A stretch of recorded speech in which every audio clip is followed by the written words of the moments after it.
Hi there, this is Dr. Pan with my latest recording slash article. This is a voice recording and I've entitled it Self-Doubt Equals Poison. The poisonous self-doubt that grips the proverbial 99.99% of us.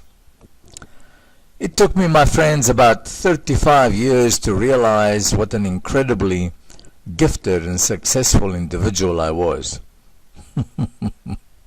Please, I take no credit. These things come.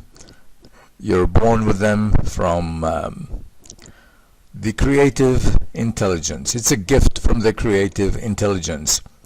But the sinister thing is that it took me 35 years to realize that I had these gifts, that I was successful, that actually we all are. We all have this unique metaphorical song, gift, ability that we're born with, or more than one, that is so phenomenal, so awesome, to put it in my American friends' terms, so stunning, to put it in British terms, etc. Okay, we're all born with that special something that is so individual, so unique, that no one else has it.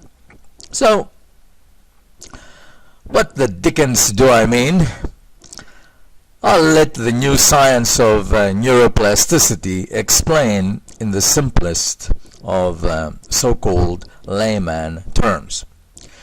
Neuroplasticity has irrevocably proved the old adage, we become what we think about all day long.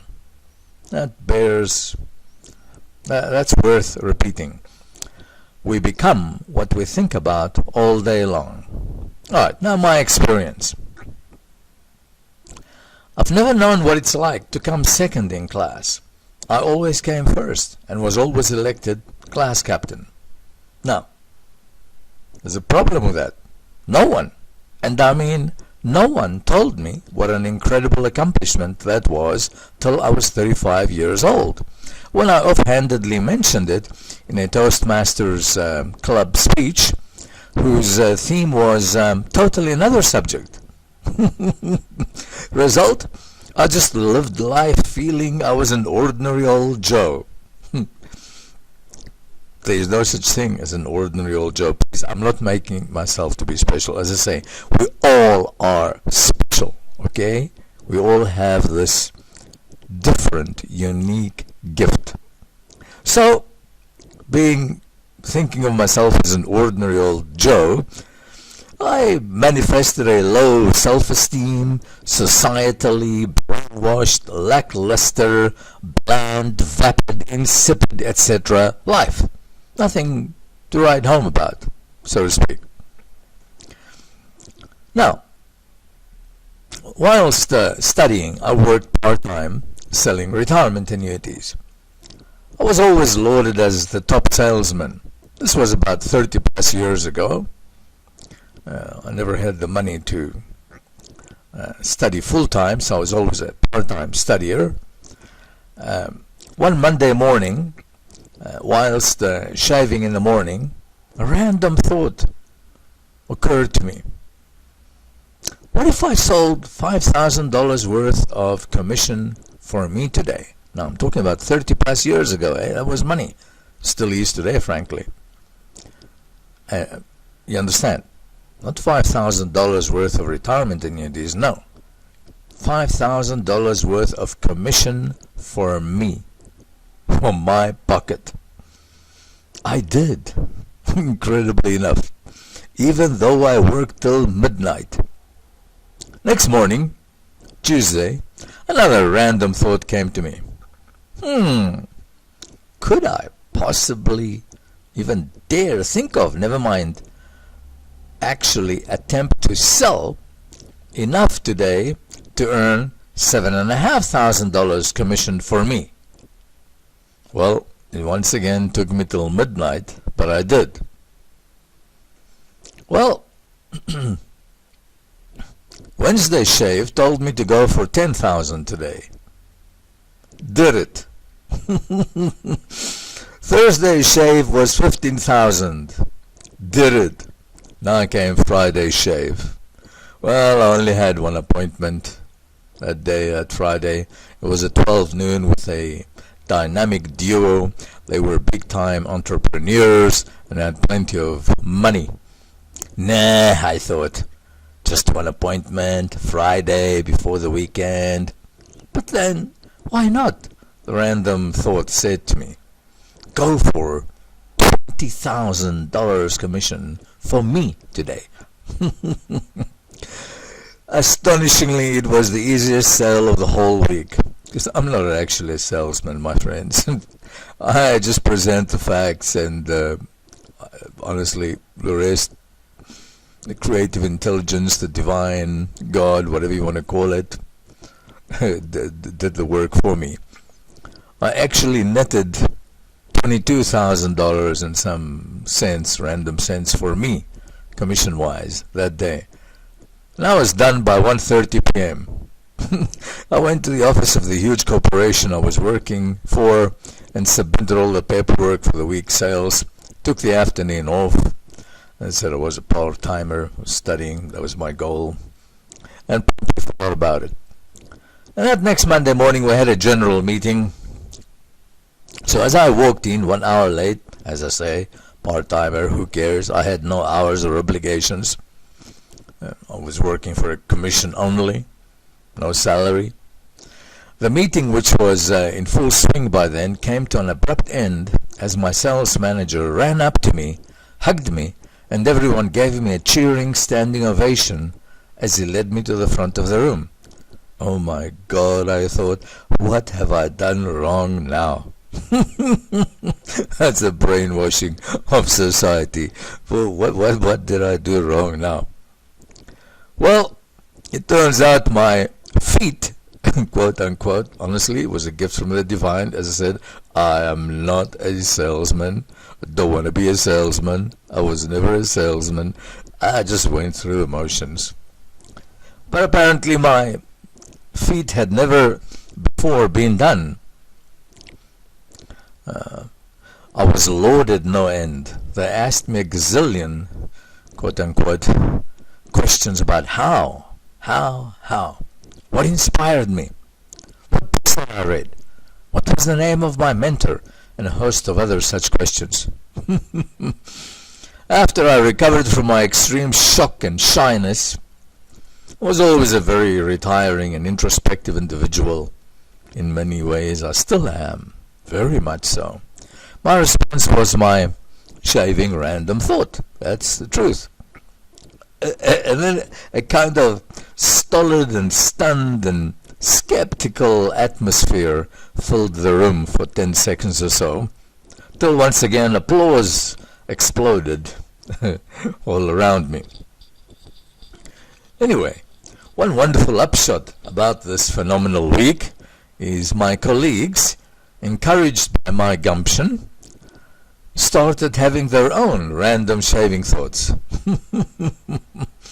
And they sold so many retirement annuities, we became the most successful office in the whole country by far, and were rewarded to 10 days vacation in the exotic and beautiful tropical island of Mauritius in the Indian Ocean, with fully paid expenses, air tickets, the works. We loved it.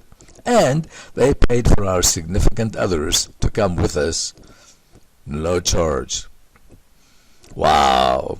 Thank you, dear Infinite. Dear Creative Intelligence. I since have duplicated this kind of success, but now in my field of choice, naturopathy and hypnotherapy. As the guide, as the teacher, I want to emphasize, my friends, not the healer. I never healed anyone. I only guided. I was only the teacher. The infinite, the creative intelligence is the one who does the healing. whoever and whatever that is, okay? As the guide, as the teacher, I led people to healing from everything, from arthritis to cancer and in between, from dysthymia, which is a low-grade depression, to schizophrenia and in between, even HIV/AIDS. Now, everyone that came to me, heck no. But 6 or 7 out of 10, yes. Listen to me, listen to my guidance, and they were healed by the divine, by the infinite intelligence. And then, up until I retired, I don't work as that anymore. I now focus on my books, my speeches, my articles. But up until I retired, even medical doctors, psychologists, nuns and monks even would come to me for healing. Some considered me a spiritual guru. I laughed so hard when I first heard of that in my rooms. This lady had come to me for advice.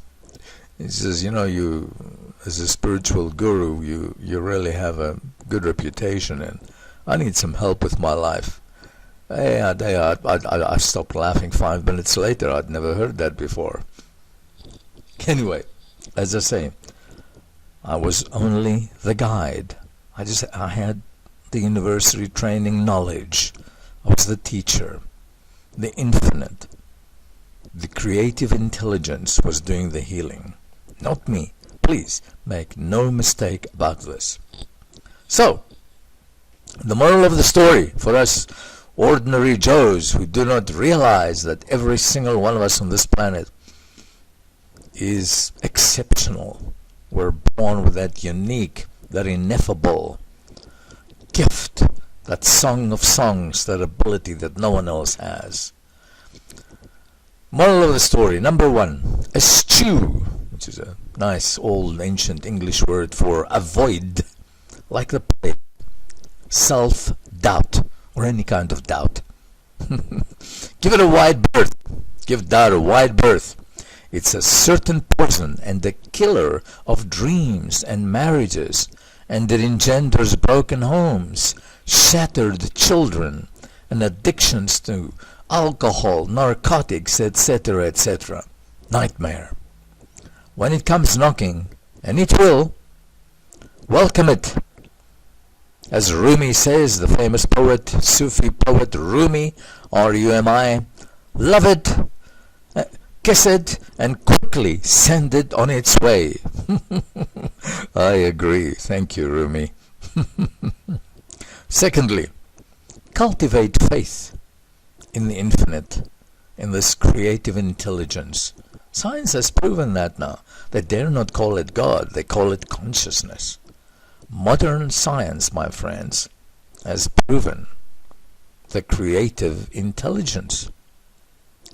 And note here that I'm emphasizing that we need to cultivate faith and not hope. Hope, my friends, is for the slave mentality. Hope says, well, as we say in the US, you might do it, you might not. Hope is for victims. Hope casts doubt. No. Faith, on the other hand, engenders empires. Faith and trust in that infinite intelligence that science has now proven is the only thing that really exists, and we as its children. Another 2 cents worth from me. Know you're going to do it. No willy-nilly here. No, well, I'm going to try. Remember the old Star Wars movie. There is do or there is not do. There is no try. I always used to tell my clients, put your palm on the desk here, and they would. And I say, okay, now raise your index finger. Boop. No, I would say, sorry. I would say, try and raise your index finger. Whoops, up the index finger would go. I'd say, no, put it down. And I would repeat. I'd say, try and raise your index finger. And then they would do this 2 or 3 times. Say, no, put it down. I said, try and raise your index finger. And then smilingly it would sink in. You can't try and raise your index finger. You either will raise your index finger or you will not. Okay? So never hope for anything again. Hope is an affirmation of self-doubt in yourself, in your community, in the infinite creative intelligence, which, as I say, modern science calls consciousness, because they dare not call it God. And lastly, last 2 cents worth, never give up. Never give up, my friends. Because if you do, well, it's game over, ain't it? As we say in Texas. Never give up. Know that you will accomplish your goal with the ineffable gift that you were born with. Go do it now, my friends. Go do it now. That's my invitation to you. The universe rewards faith, and where necessary, action. It's not always necessary to take a whole lot of action. Sometimes faith is enough, but of course, in many instances, well, you may need some action. Well, do it. I love you all. This is Dr. Pan. Hey, somewhere in this, I don't know how I'm going to post this. I'm gonna, be posting, the tons of scientific evidence to back all this up. I love you, my friends. Have a wonderful day. This is Dr. Pan. Till next time. Adieu.